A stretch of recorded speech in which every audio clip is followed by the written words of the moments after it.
So aku dah sampai kedai orang tua aku ni. Dia dalam kawasan kampung je. Perumahan sini banyak tanah lot kan. So rumah-rumah kampung lah banyak.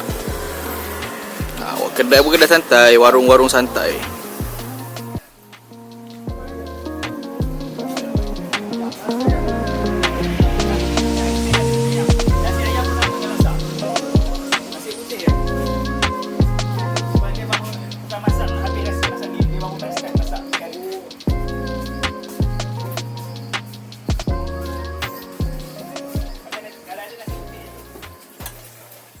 Tu okey cukup.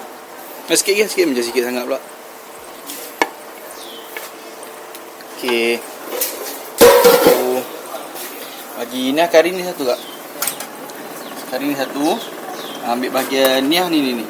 Tu isi. Ni ikan apa? Ikan bawal. Kari bawal bagi ni kacang benin ni sekali. Satu, dua, satu lagi, tiga. Okey, betul bagi kuah dia sikit. Kuah dia. Kuah dia asing Kuah dia asing. Sebab nak bagi nampak ikan. Kalau kedai kampung ni ikan goreng wajib lah. Ikan goreng satu. Sambal belacan ada tak?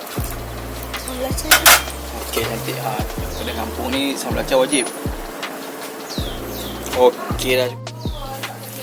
So sambil kita duduk makan, sambil kita lepak santai view kampung, sambil tengok motor kesayangan. Mak ABC. ABC RM1 lah. RM3 je. RM3 geng. Kita tengok. Combine pula dengan menu kari. Kari ikan apa tadi? Ikan bawal. Ikan bawal. Tengok geng.